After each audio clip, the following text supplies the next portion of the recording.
vous avez rencontré une famille pour qui la rivière Petit-Kodiak à Moncton est une source d'inspiration. Georgette Bourgeois, c'est une artiste peintre qui est assez connue dans la région et elle a un grand intérêt pour la rivière Petit-Kodiak. Dans ses œuvres, on la retrouve souvent. Elle raconte que quand elle était toute petite, elle allait souvent à la rivière avec ses parents, ses grands-parents. Et là, au fil du temps, elle s'est rendue compte qu'elle n'est pas la seule de la famille à créer autour de la rivière Petit-Kodiak. Il y a son fils qui a gagné le prix de la Vague pour le meilleur court-métrage lors du Festival international du cinéma francophone en Acadie en 2014 pour son documentaire Paradis debout. Il avait suivi ce qu'il croyait être les premiers surfeurs sur la Petit-Kodiak en 2013. Mais là, on a su par après que c'était pas les premiers parce qu'en 1967, il y a des surfeurs qui étaient venus à Moncton pour surfer sur la vague.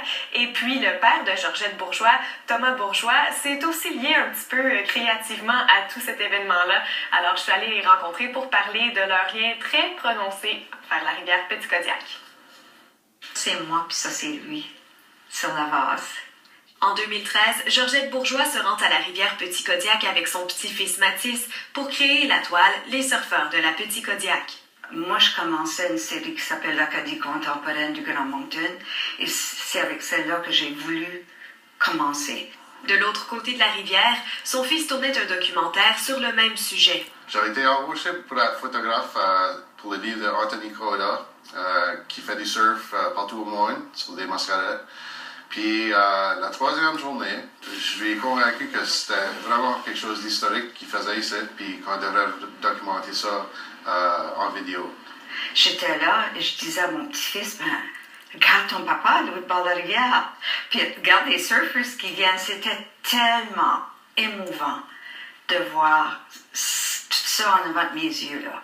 Au printemps dernier, Georgette reçoit un appel de David Irwin qui lui apprend que son père a pris une photo de lui alors qu'il surfait sur le Mascaret 50 ans auparavant. Mais mon père, à l'époque, travaillait pour Times and Transcript. Moi, je ne savais pas.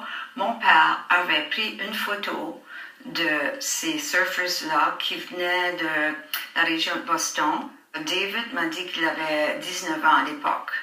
Et la photo a été prise en 1967. Et nous, on pensait qu'en 2013, c'était la première fois.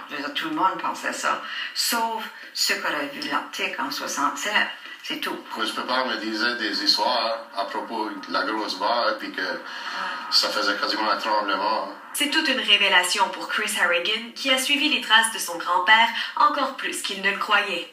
Mon grand-père est vraiment la raison que j'ai commencé à faire le métier que je fais. C'était intéressant que lui avait pris les premières photos, puis là, moi, je faisais un petit film sur le premier surf. C'est super intéressant que ça arrive de même. Il y a ce lien-là entre moi et mon grand-père. Et ce lien avec la rivière pourrait très bien suivre son cours. Mathis, il adore la Petit-Kodiak. Ça, c'était un de ses premiers mots, comme presque Petit-Kodiak. Ah, c'est vrai? Petit-Kodiak, oui, c'est vrai. Alors, on ne sait pas qu'est-ce qui va arriver avec lui, mais déjà, il y a 3 générations qui s'amusent avec notre créativité, avec cette belle vase-là, puis la vague, qui est tellement importante dans notre région. C'est une histoire.